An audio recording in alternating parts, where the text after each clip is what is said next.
merci à vous, merci à tout un chacun pour me donner cette opportunité.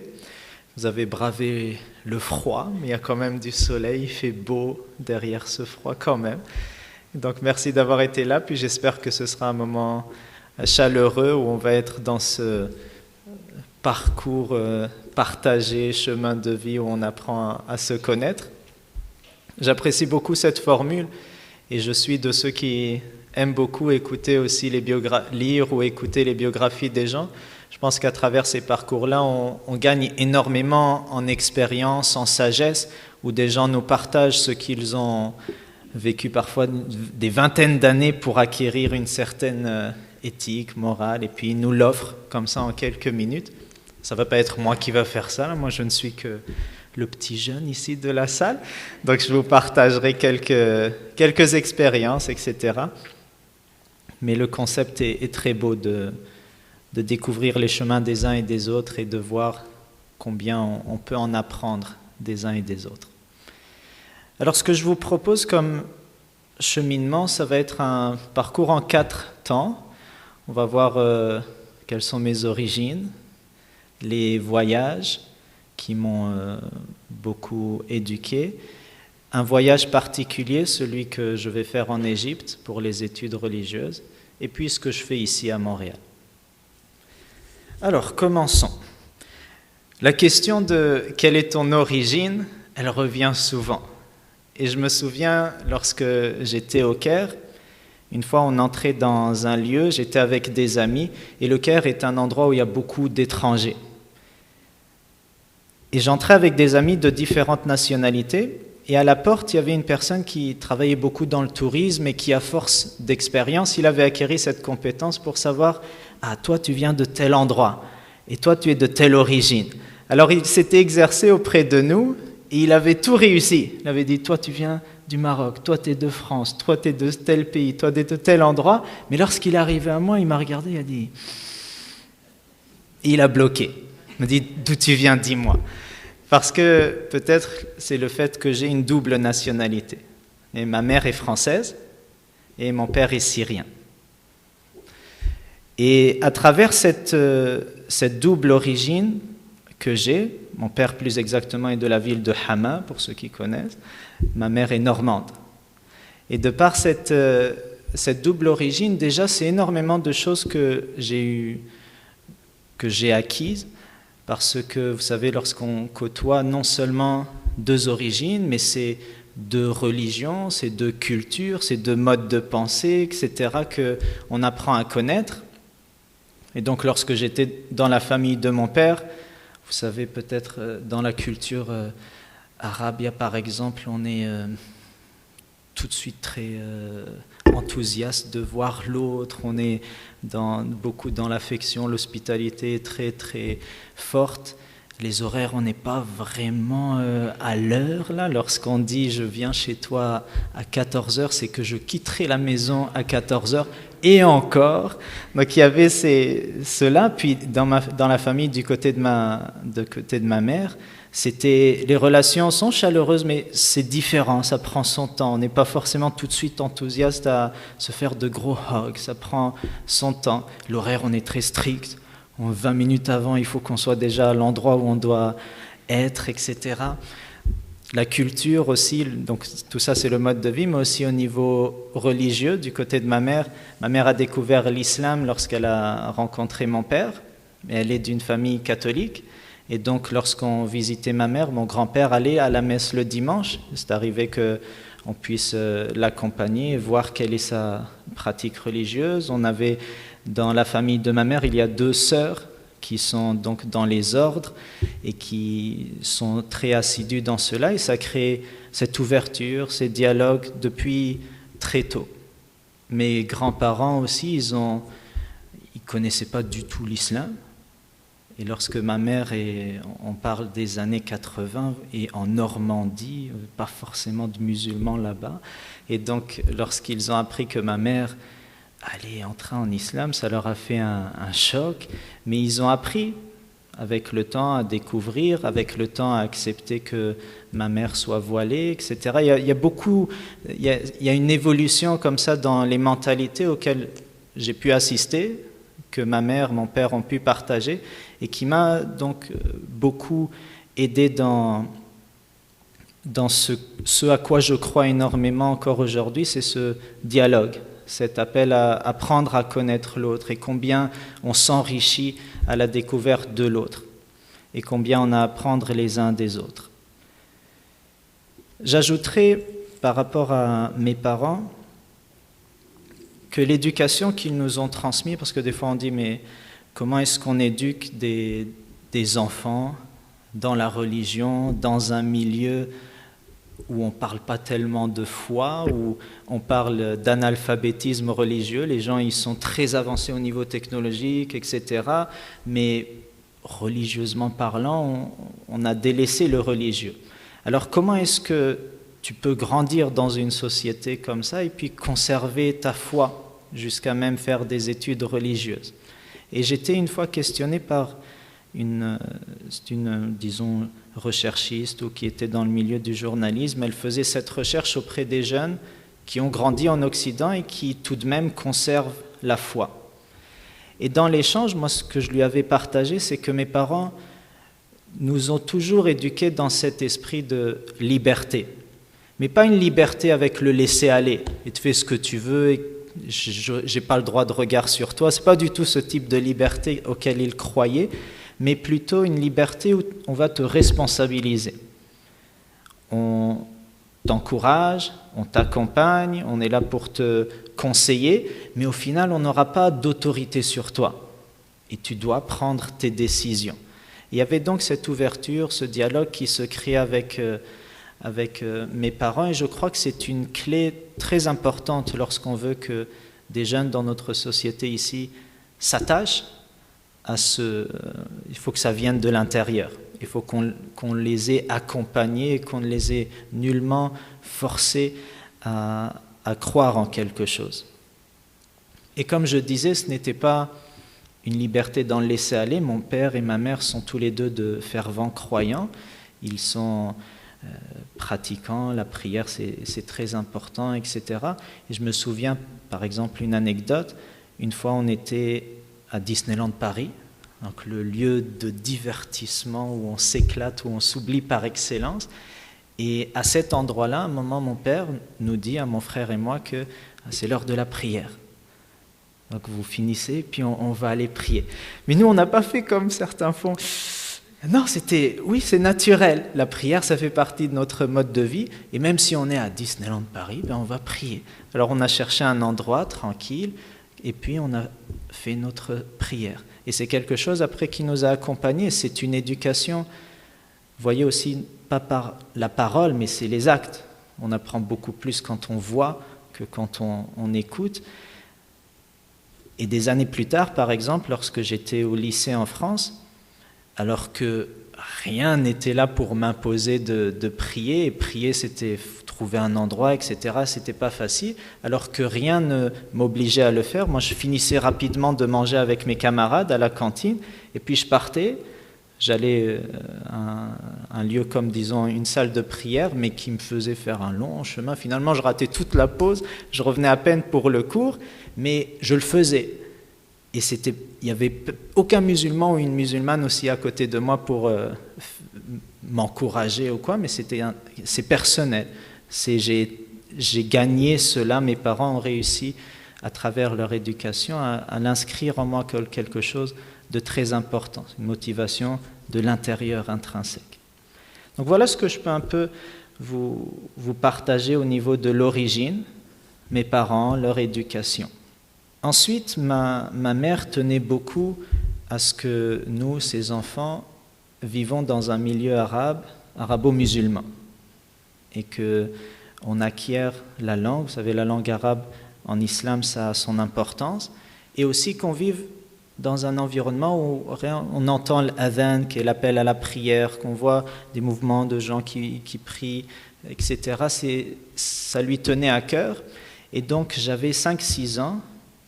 Juste pour vous situer, je suis l'aîné et on est 5, 2 garçons, 3 filles. Et si ce n'était le destin, on aurait pu en avoir plus. Donc on est 5 dans la famille, et puis à 5-6 ans, on est parti vivre au Qatar, et puis ensuite en Arabie. On a passé 7 années là-bas. Et les voyages, c'est quelque chose aussi qui nous a accompagnés. Mon père, c'est sa passion. C'est quelque chose auquel il tient énormément. Donc quand on va quelque part, il fait un peu le tour de la région, il nous amène par-ci, par-là, et quand il a tout fait, on part. Et on déménage carrément. On n'a jamais posé les pieds quelque part plus de 3 ans. 3 ans, là, c'est le top, maximum. Il y a toujours eu ces voyages, et ma mère a toujours dit, on était toujours dans les bagages, vous savez, comme sur le prêt à partir, là. On déballe les cartons, mais on garde les cartons. On ne sait pas si on va devoir repartir. Et donc, on a eu l'occasion de voyager à plusieurs endroits, et ces voyages aussi, ça m'a énormément appris, de par les voyages, mais aussi les leçons que nous donnaient nos parents à travers cela, c'est de découvrir combien nous formons les êtres humains une famille. Nous sommes une humanité. Et c'est facile à dire, et ce serait même peut-être banal ou simple, ok, on sait tous cela. Mais quand on voyage et qu'on découvre de part et d'autre du monde que les gens, finalement, ont les mêmes, ont des principes qui sont tellement semblables, ont les mêmes désirs, des désirs qui sont tellement semblables, on aime tous rire, on aime tous fonder un foyer, on a tous besoin d'amour, d'affection, on veut vivre heureux, dans le bonheur. Quand on côtoie des gens de différents milieux, de différentes cultures qui partagent cela, ça crée un vrai amour. Et mon père nous éduquait en cela, ce n'est pas, on peut dire, il transcendait ça, ce n'est pas seulement les êtres humains qu'il considérait chacun comme ses frères et ses sœurs, mais c'est même la nature, la création. Il avait un rapport particulier à la création. Je peux vous donner 2 anecdotes. Une fois, on était parti dans une région en montagne, et puis il y a comme, c'est pas un ascenseur, comment on appelle ça pour monter, ou un funiculaire, ou je sais pas quoi, voilà. Donc on était dedans, puis au départ on était, mon père, ma mère et moi, on descendait. Donc mon père, ma mère et moi, puis à un moment on stoppe, et là il y a plein de gens qui rentrent, et qui fait que mon père se retrouve loin, tout au bout, et ma mère et moi de l'autre côté. Et on descend, et moi je profite du paysage, puis j'entends derrière quelqu'un rigoler, un enfant rire, tout, je me dis qu'est-ce qui se passe, c'est bien, il y a de la joie dans ce truc. Puis en me retournant, je vois que c'est mon père qui est en train de prendre un enfant, de jouer avec lui, et puis les parents qui sont en train de sourire. Et on était en Turquie, ils ne connaissaient pas la langue, mais tout de suite, c'est fraternellement, et puis ça se faisait très facilement. Mon père a ce rapport humain très chaleureux, très facile. Il est cardiologue, et quand il prend un rendez-vous avec quelqu'un, il prend son temps parce qu'il prend le temps de discuter, découvrir. Il ne fait pas seulement un traitement, la superficielle, technique. Il aime, il a vraiment un rapport humain très chaleureux. Et ça, encore une fois, c'est des valeurs qu'il nous transmettent. Et un rapport avec la création aussi particulier. Il considère que la nature sont ses amis. Et ça peut paraître bizarre, mais c'est un vrai sentiment que dans la nature, il y a je sais pas moi, une symbiose, une connexion, et il y a quelque chose. Et il a un rapport d'affection particulier avec la création qu'on a vu, par exemple, une fois, on était comme un convoi, plusieurs voitures, puis on passe un moment sur un pont, et mon père brusquement s'arrête, et toutes les voitures derrière s'arrêtent. Qu'est-ce qui se passe? Est-ce qu'il y a quelque chose? Et mon père, il sort sa tête de la voiture, il dit « Regardez, comment c'est beau, les arbres, la rivière !» Et donc c'est à travers les voyages, ce contact avec l'humain, et aussi ce rapport que mon père nous transmettait. Aimer les gens, aimer la nature, goûter, savourer les différentes cultures, voir en cela une richesse, non pas des différences qui s'excluent les uns les autres, mais vraiment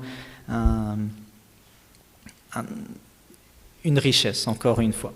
Je suis étonné, par exemple, des fois on rencontre des gens, rien que goûter un plat qui ne fait pas partie de ma culture, c'est problématique. Je ne sais pas si je ne vais pas oser tendre la main. Donc des fois même des barrières qu'on se met, ou des gens qui ils ne veulent pas se marier avec un tel homme parce qu'il n'est pas, pas seulement de la même origine, il n'est pas du même quartier ou de la même petite parcelle du monde que moi ou que mes parents. Alors que Dieu merci, dans notre famille, et je crois que c'est important d'avoir cela en chacun d'entre nous, il y a cette ouverture. Mon père syrien, marié à une Française, moi je suis marié à Sagal, montréalaise, elle est d'origine somalienne. Ça ouvre aussi les horizons. C'est le destin qui fait les choses. Parce que c'est vraiment une longue histoire. Du côté de ma mère, il y a un chemin particulier. Du côté de mon père, il y a un chemin particulier. Et 2-3 mots. Ma mère, à l'adolescence, alors je ne sais plus, elle avait dans les 13-14 ans, elle est entrée dans cette quête spirituelle où elle se recherchait.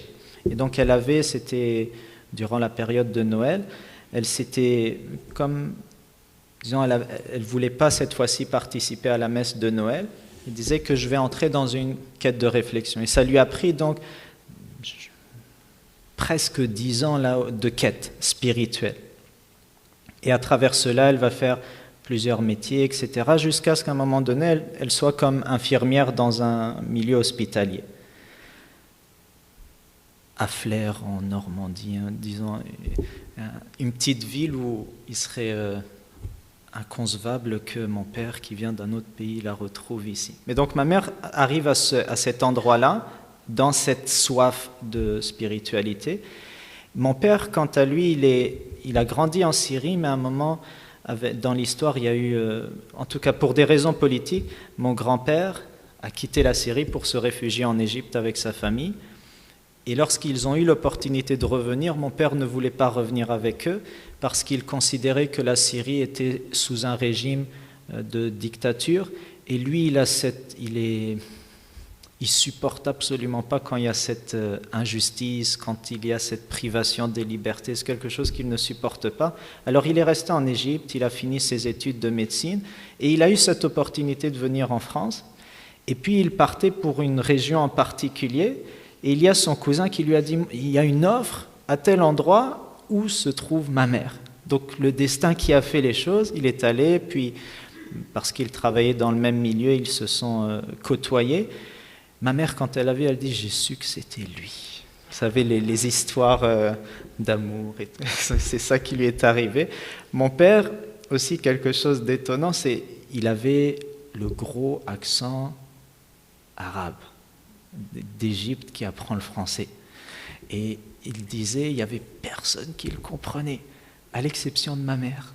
Oh, Dieu sait comment. Personne. Et donc, elle était très contente de cela, de pouvoir à chaque fois avoir l'opportunité de l'écouter et de transmettre, dire, il y a quelque chose d'autre que tu aimerais que je rajoute à ces gens. Et donc, elle faisait ces va-et-vient. Et c'est comme ça qu'ils ont appris à se connaître. Et puis, rapidement, ils ont décidé de faire un chemin ensemble. Et dès qu'ils se sont mariés, après ils sont partis dans différentes régions du monde. Ma mère, qui avait grandi au même endroit, s'est retrouvée à voyager par-ci et par-là.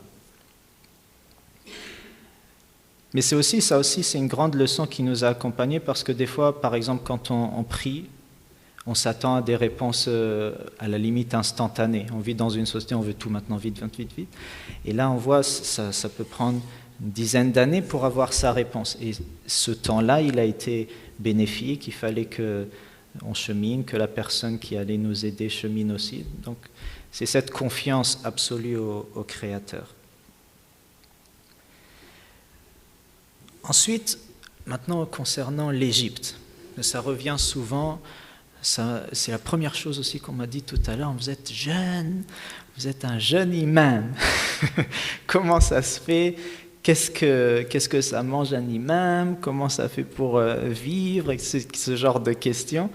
Donc, moi aussi, longtemps que je me souvienne, j'avais cette envie d'en savoir plus, ma religion. Et par exemple, je me souviens lorsque j'étais au secondaire, donc c'est l'équivalent du secondaire 3 ici, je me souviens d'une discussion avec un ami, Makewan. Il y a des souvenirs, on ne sait pas comment ça reste, même dans les détails. En tout cas, cette discussion, je m'en souviens, on parlait de qu'est-ce qu'on voudrait faire dans le futur. Et moi, je lui avais dit, je veux faire des études religieuses. Et pour un ado là, de 13 ans, c'est étonnant.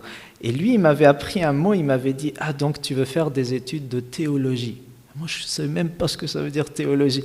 Mais ça m'est resté, et je dis « Ouais, ça doit être ça. » Et donc, depuis ce temps-là, et je crois même avant cela, j'avais cette envie de faire des études religieuses. Et je me souviens lorsque on était étudiant, vous savez, comme maintenant au secondaire 4, 5, les élèves commencent à se renseigner sur les cégeps, visiter, participer à une journée porte ouverte, etc., pour savoir où est-ce qu'ils allaient. Moi, j'y allais, mais je savais que je ne resterais pas. On était en France à ce moment-là. Je savais que je ne resterais pas en France. Je savais que j'irais étudier l'islam. Après, où, quoi, comment, je ne savais rien, mais rien de rien. Je savais juste que c'est un désir que je veux. Et donc, lorsque je venais d'avoir mes 18 ans, je venais avoir mon baccalauréat, et il se trouvait que, parce que vous savez, on peut étudier l'islam à plusieurs endroits, et l'Égypte était l'endroit, disons, de prédilection, l'endroit favori. J'ai une tante qui vit là-bas, mon père aussi a vécu longtemps là-bas, donc il y a des connaissances, et puis l'université Azhar est connue pour cette ouverture, auquel je tiens beaucoup. Par exemple, en Arabie, vous pouvez faire des études aussi, et on a vécu en Arabie durant 5 ans ou 4 ans, mais c'est un milieu très fermé. Et vous étudiez, dans le droit musulman, vous avez plusieurs écoles. En Arabie, vous étudiez une école et même peut-être une partie d'une école. C'est un courant particulier. Alors qu'en Égypte, on étudie toutes les écoles. Et même il y a cette ouverture-là qui, encore une fois, est importante pour moi. Et donc je suis parti et finalement j'y ai passé 6 années. Pour entrer à l'université, il faut un diplôme, parce que Azhar, c'est un, je ne sais pas quel mot employer, c'est comme un complexe académique là, qui part de la petite enfance jusqu'à l'université et qui ne couvre pas seulement les études purement religieuses, mais par exemple, on peut à Al-Azhar faire des études de médecine, d'architecture, de langue arabe, etc. Et c'est juste qu'en prenant ce choix de faire médecine à Al-Azhar, on aura un plus islamique. Ceux qui seront médecins auront aussi un savoir religieux, un bagage religieux. Et donc, pour entrer à Al-Azhar, il faut un diplôme du lycée Azhari, de l'Azhar, donc ça nous a pris ça 1 an, et puis ensuite 4 ans l'université pour obtenir. J'ai choisi la filière droit musulman, donc tous nos cours, que ce soit dans l'étude du Coran, l'étude des traditions du prophète, ça tendait vers le droit musulman, genre les versets du Coran qui ont trait à la loi, les traditions du prophète qui ont trait à la loi. Le droit musulman aussi, on l'étudiait dans une école de pensée, on l'étudiait dans la comparaison entre différentes écoles, etc. Donc c'était centré sur le droit musulman. Et aussi, chose importante, dans ce parcours, on peut étudier de 2 manières. Il y a la manière classique où on va à l'université, c'est des amphithéâtres, le professeur il est là face parfois à des centaines et des centaines d'élèves même qui se bousculent et se cherchent leur place, se bousculent dans le sens qu'il y a beaucoup de monde.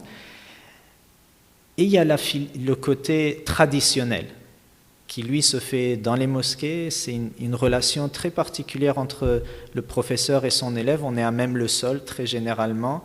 On a un livre classique, donc écrit par un savant ancien, et on le lit, on le décortique. Le livre, il est même parfois la lettre, il peut s'arrêter dessus pour nous donner une explication, un commentaire.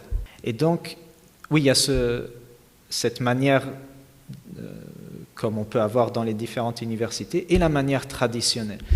Et moi, avec aussi des élèves que je côtoyais, on allait à l'université pour sélectionner les meilleurs profs, on étudiait auprès d'eux, mais ce qui nous tenait à cœur, c'était de bâtir ces relations avec les savants de la manière classique. Et donc on étudiait ce genre de livres et on a rencontré des professeurs qui sont qui nous accompagnent encore de par leur comportement, l'éthique, leur humilité. Encore une fois, c'est une relation particulière. Ils nous considéraient comme leurs enfants, comme leurs frères véritablement. Donc je peux vous en citer deux, trois comme ça, personnalités qui m'ont particulièrement marqué, et vous donner des anecdotes. Il y en a un qui s'appelle Ahmed Rayyan. Ahmed Rayyan, c'est un cheikh qui est dans ses 70 ans et qui continue avec son âge, parfois il marche avec une canne, difficulté des fois à marcher, mais il se donne pleinement à l'enseignement. Et il fait donc un long voyage de là où il habite pour venir à l'université, il enseignait, et il donnait des cours aussi en parallèle à la mosquée, dans différents lieux. Et c'était quelqu'un qui, oserais-je employer, c'est comme un saint homme, on peut voir en lui la sagesse, l'humilité, c'est quelqu'un, rien que dans sa salutation, et il se met à notre niveau, il nous parle comme si nous étions ses enfants, toujours à l'écoute, on peut lui poser la question qu'on veut. Il est arrivé aussi des fois, quand il y avait des périodes comme le ramadan ou quoi, il nous disait, si vous voulez continuer, on insistait, il nous disait, venez chez moi. Et donc on faisait aussi des cours chez lui, il nous ouvrait la porte, il était là pour nous offrir l'hospitalité, etc. C'était une relation très particulière. Et une des choses aussi qui nous marquait avec lui, c'est que nous, étudiants, on voulait se donner un maximum. Mais lui, avec sa sagesse, il savait que si on se concentrait sûrement sur l'étude classique, on n'allait pas forcément avoir notre diplôme ou avoir les bons résultats qu'il faut pour aller de l'avant au niveau académique et à l'université. Alors quand venait la période d'examen, il disait « on va prendre une pause, vous devez étudier, bien travailler vos matières pour exceller, et que vous le voulez ou non, on vit dans un monde où c'est le diplôme qui fait beaucoup la différence.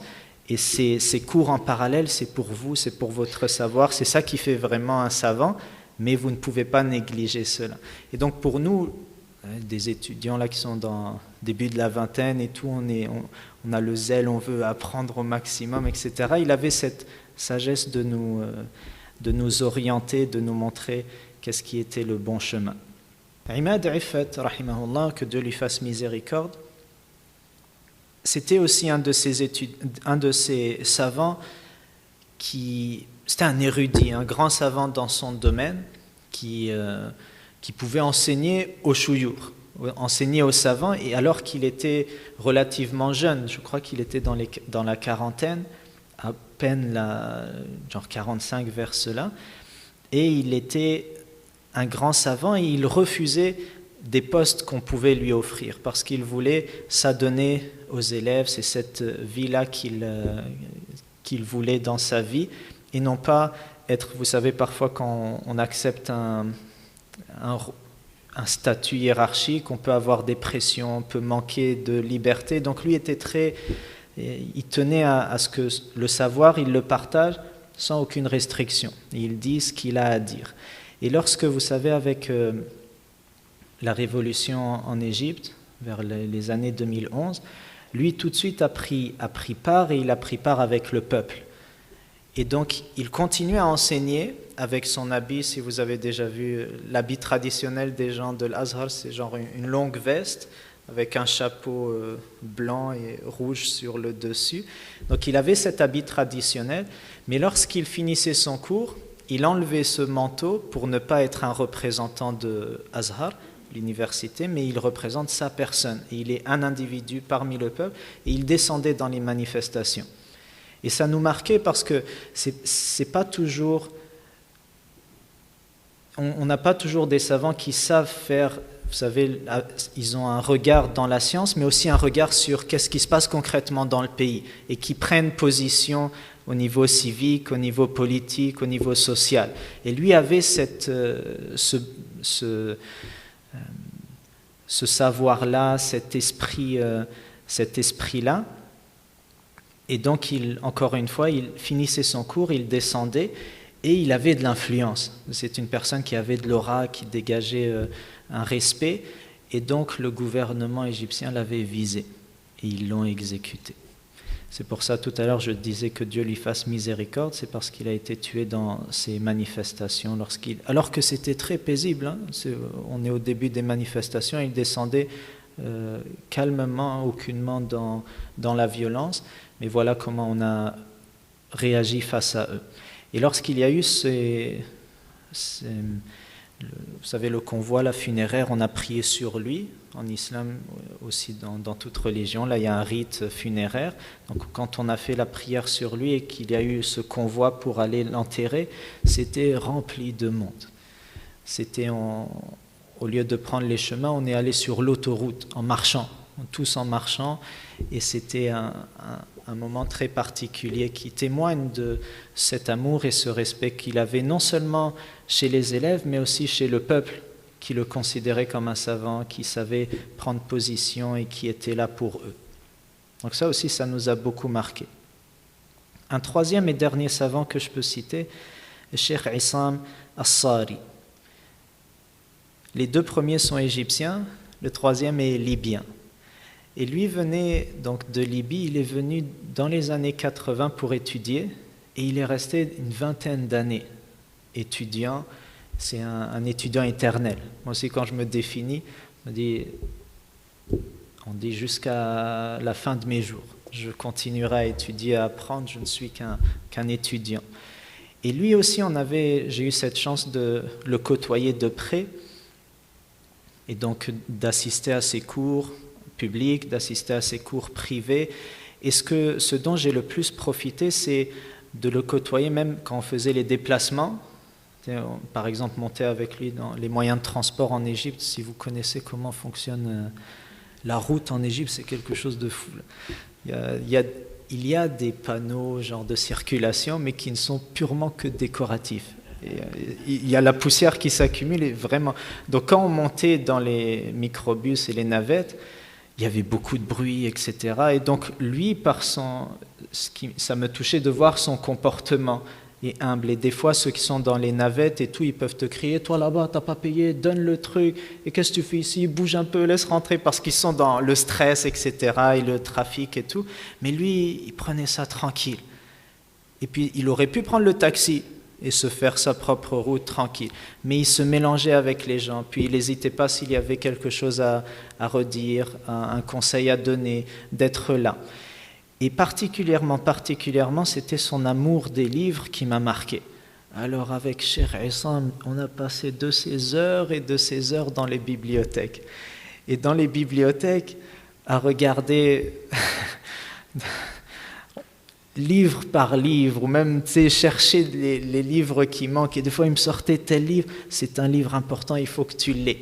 Et véritablement, c'est des livres encore que j'ai à cœur, et à chaque fois, je prie pour lui pour m'avoir orienté et guidé vers cela. Donc, son amour des livres était vraiment particulier, et je ne peux pas compter les heures qu'on passait. Des fois, on finissait le cours, puis je l'accompagnais, il dit « on va faire un tour aux bibliothèques ». Et donc, on passait rayon en rayon, et puis je lui posais des questions et tout. C'était vraiment très profitable, et c'est des années genre, qui sont très particulières. Il y avait donc les enseignants, et il y avait aussi quelque chose de particulier, les élèves.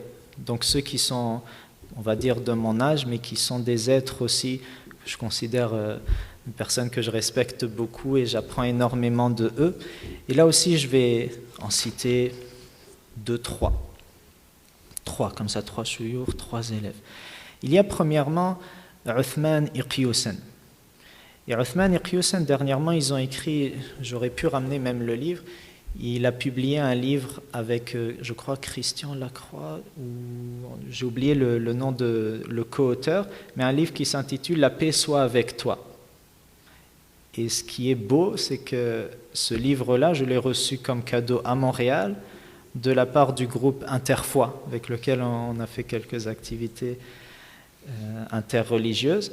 Et donc c'est quelqu'un qui en France est un imam, pleinement engagé, notamment dans cette ouverture à l'autre, etc. Et vous savez des fois le climat en France, combien il est chargé là, contre ce qui est différent ou les musulmans. Donc lui participe beaucoup à ce dialogue. Et c'est quelqu'un, Uthman, pour qui j'ai énormément d'affection. Et c'est une personne qui a une éthique vraiment particulière dans sa douceur, dans sa manière de parler, dans son approche. Donc, beaucoup de choses, mais je vais m'arrêter sur une anecdote qui revient aussi aux prières qu'on citait tout à l'heure. Ma mère, elle assistait au cours du père de Uthman en France, qui s'appelle Hassan. Et une fois, le monsieur, donc le père, a dit, il a cité comme ça qu'il avait des enfants. Et ma mère a dit, j'aimerais tellement que mon fils rencontre son fils à lui. Elle a fait cette prière. Et ça a pris combien de temps pour que la prière soit exaucée? Peut-être 15 ans, je ne sais pas combien d'années. Mais voilà comment, la manière dont je l'ai rencontré, on est arrivé pratiquement en même temps, on a quitté l'Azhar pratiquement en même temps, à quelques semaines de différence. Et lorsqu'on est arrivé, moi j'accompagnais une personne que j'aurais pu même pas accompagner, même pas connaître, genre je l'ai accompagné, je ne sais pas pourquoi. Et il se trouve que Uthman aussi était dans le coin, il venait pour s'installer, il cherchait un appartement. Et dès qu'on s'est rencontrés, il y a quelque chose, vous savez, des fois d'inexplicable, on dit c'est tout de suite ça match, on est comme des amis de longue date. Et tout de suite on est resté, depuis ce premier instant jusqu'à ce qu'on se quitte, on est resté côtoyé, puis il nous a rendu visite dernièrement cet été à Montréal, et quand je vais en France on lui rend visite. C'est des amitiés qui sont fortes, et ce que je retiens encore une fois, c'est implorer Dieu. Et dans la religion musulmane, et je suis sûr aussi dans vos traditions spirituelles aussi religieuses, celui qui s'adresse à Dieu ne peut être malheureux. Il n'y a pas une personne qui se retourne vers Dieu sans qu'il ne soit délaissé. Même si ça prend son temps, mais il faut avoir savoir patienter. Et aussi une chose, c'est que moi je considère que par rapport aux amis, comme Dieu merci, j'étais quelqu'un qui est social, j'ai des camarades, il n'y a pas de problème, mais je n'ai pas ressenti comme une amitié profonde avec quelqu'un durant mon parcours, notamment en France. Et là aussi, des fois, c'est un sujet qu'on aborde beaucoup avec les jeunes, où des fois, il y en a qui ressentent ce besoin de s'attacher à quelqu'un parce que je ne veux pas être tout seul, etc. Et finalement, se laissent influencer. Ils ont des critères de sélection, mais parce que ils veulent, pour différentes raisons, ils vont dire, bon, les critères, on va un peu les baisser, on va se laisser aller avec telle bande d'amis, mais finalement, ça amène du mal. Moi, j'étais du genre, je suis plutôt, je préfère rester seul qu'en mauvaise compagnie, et je crois, des fois, c'est important aussi de patienter pour après, dans le futur, avoir ces opportunités de rencontrer des gens qui vraiment sont des amis très chers. En tout cas, c'est des leçons, quand on dit chemin de vie, que je retiens. Un autre exemple, c'était mon colocataire. Il s'appelle Oussama. Il vient des États-Unis, du New Jersey, d'origine palestinienne. Et donc, un peu comme Uthman, quand il est arrivé, on s'est rencontrés et tout de suite, c'est comme on est fait pour être amis. On était colocataires. Et Dieu merci, il y en a qui, des fois, sont amenés à déménager beaucoup, à changer de colocataire. Lui, on est restés ensemble, puis on est toujours restés ensemble. Et c'était quelqu'un qui avait une relation très particulière avec le Coran. Vous savez, dans la lecture du Coran, il y a plusieurs lectures. Lui, il les connaissait toutes. Et des fois, il se levait la nuit pour prier. Et quand il priait, Oussama, tout le monde l'entendait. Et donc, des fois, je me réveillais à la voix, sa belle voix de lecture. Aussi, ce qui me marquait, c'est lorsque on revenait à la maison, il disait « Assalamu alaykum » et avec un grand sourire, il nous saluait, tout de suite dégagé de la chaleur. Et donc, ce sont déjà, encore une fois, qui restent dans notre cœur. Et un dernier, Cheikh Izzeddin aussi de Libye, comme Cheikh Issa.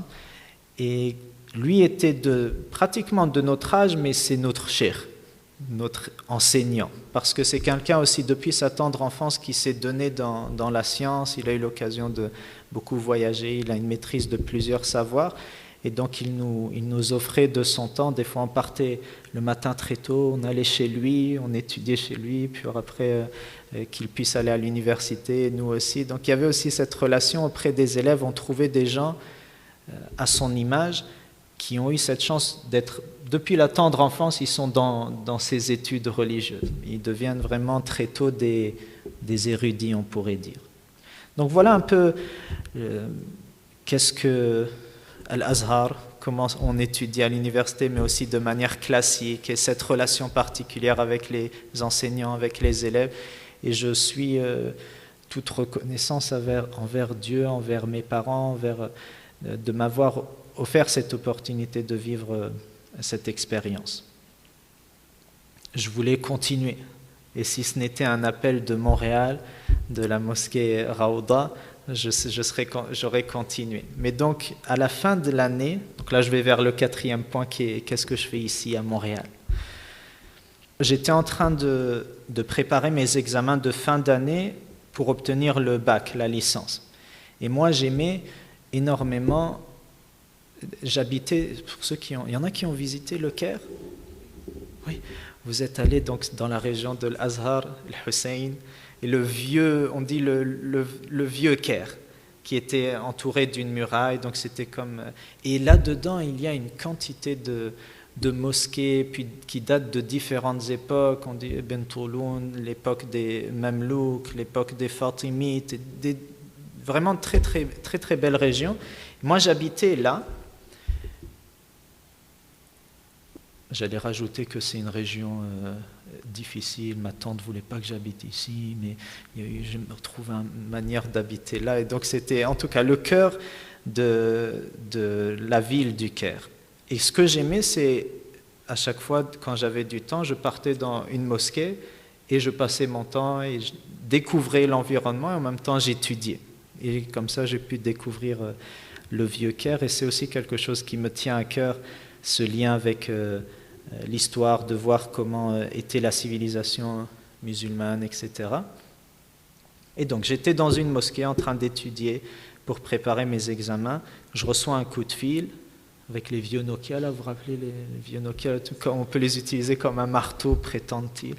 Et donc je reçois un appel, c'est mon père, et il m'a dit, que dis-tu, tu vas bientôt obtenir le bac, d'aller à Montréal, Canada. Et mon père nous parlait du Canada, de Montréal, parce que, vous voyez, comme je disais tout à l'heure, il n'aimait pas cet état d'esprit où on prive la liberté. En France, avec la loi en 2004 contre le voile, etc. en France, et ce que des fois la laïcité à la française fait, il préférait pour ses enfants qu'ils aillent plutôt vers Montréal où il y a cette ouverture d'esprit plus grande. Donc il nous en avait parlé, mais moi j'étais dans mon monde, je veux continuer les études religieuses, après l'Égypte je vais aller en Libye, je vais aller en Syrie, mais vous savez avec les révolutions et tout ce qui s'est passé, c'était pas possible non plus. Donc l'opportunité s'est présentée, j'ai contacté le directeur encore actuel du centre communautaire Laurentien, il m'a dit oui si tu veux venir et au moins rendre visite. Donc je suis venu, je venais d'avoir mon baccalauréat, c'était en 2011, et le 11 septembre 2011, je suis arrivé ici. En plus, à l'aéroport, je ramenais beaucoup de livres. Donc je me souviens d'avoir été bien fouillé, questionné. Qu'est-ce que tu viens faire là et trucs. Peut-être que le 11 septembre a joué en quelque chose. Et je suis arrivé. Je devais être un imam à la mosquée Raouda, où je suis encore. Un imam qui seconde l'imam principal. Mais le jour où j'arrive, on me dit l'imam principal, il a dû quitter parce que je ne sais pas quoi, qu'est-ce qui est arrivé peut-être à sa maman ou quoi, donc il a dû quitter. Et finalement, on m'a mis dans le bain. Et moi, je viens d'avoir mes études et je me retrouve pleinement responsable d'une mosquée. Vous savez, avec les discours, tu as les prières à diriger, tu as des questions à répondre. C'était quelque chose, genre stress. Mais c'était une belle occasion, finalement, c'est une belle opportunité. Là aussi, le destin nous mène vers ces choses-là. Ça m'a forcé à rentrer pleinement dedans. Et donc, c'était une année, j'ai passé 1 mois et demi à découvrir, aussi à me renseigner sur les opportunités d'études. J'ai rencontré M.